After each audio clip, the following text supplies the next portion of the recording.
ازاي اكون مؤمن بهدفي ايمان كامل، وابقى عارف ان قدراتي الشخصية هتحقق لي نجاح كبير جدا في تغيير شخصيتي. للأسف ده من احد اهم الاسئلة اللي ناس كتير قوي بتخش عليها اليوتيوب عشان تشوف اجابة ليها، وفي منهم بيتوهوا في هذه النقاط. عشان اغير من شخصيتي او اشوف ايه النواقص اللي فيها، لازم تعرف ان مفيش حد على كوكب الارض ما عندوش عيوب ومميزات، ومفيش حد كامل من كل شيء.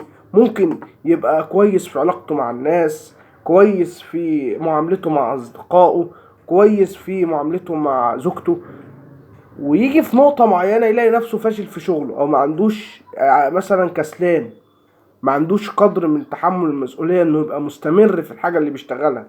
فدي بتبقى مشكلة. ولكن اول نقطة في تحديد تغيير مسارك من النقطة اللي انت واقف فيها، انك تعرف هتعمل ايه، وتبص وتواجه مشاكلك الشخصية انت مع نفسك.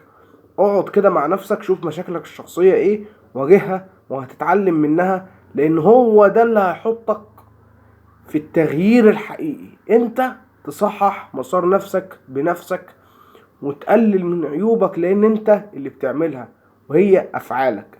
اتمنى الفيديو ينفعكم، واتمنى الاشتراك في القناة لو عجبكم قناة كبسولة بيزنس. السلام عليكم.